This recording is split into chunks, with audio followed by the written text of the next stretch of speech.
Absurdity in sports. In recent years, there has been a surge in trans athletes. Trans or transgender are people who have surgically changed their sexual organs to be the gender they want to be. Their participation in sports creates a dilemma for them. Do they play in the division they transitioned into? Or do they stay in the division they used to be in? Does this pose a problem to the people who aren't trans? Is it fair for the women? They're losing to these trans athletes, these biological men, ironclad with better muscles and a bigger heart which gives out better blood circulation. The aforementioned begs the question: is this stupid? People often forget that gender is not linked to biology. A man transitioned into a female will still have the strength of a man.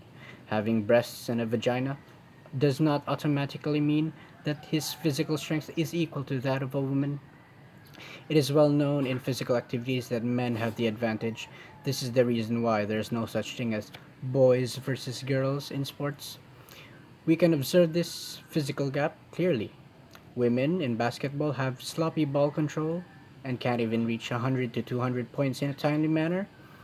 Women in MMA move sloppily compared to their male counterparts. This segregation is integral to make games fair.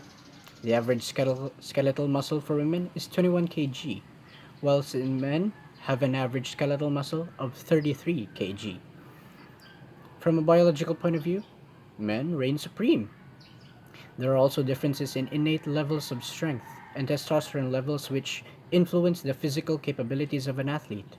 Testosterone in males that transition may have been reduced with the help of hormone medication, but they still have the muscle mass and other biological advantages male possess.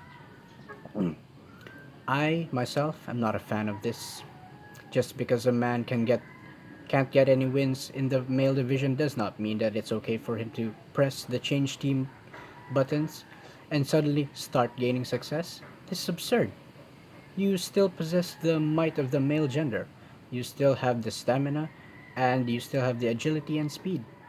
This era feels as if it's too obsessed with diversity. This era feels too inclusive because it puts people where they shouldn't be. These so-called women with the bodies of men walk around the women's division and actually destroy actual women at the games they play. Women are left out. They cannot win in their games division as the games are dominated by trans who are physically better. It is almost sad to look at the hours poured into training only to be bested by men who cheated the system. I am not saying I am against diversity. In fact, I'm all for it. But we must walk with our brains in our heads. We cannot walk forward if we refuse to accept that there will always be asymmetries between the two sexes. We have already accepted the symmetries, the similarities, the fields in which both can excel. Now, we just have to look at the differences. In order to properly understand something, we must always look at both sides of the coin.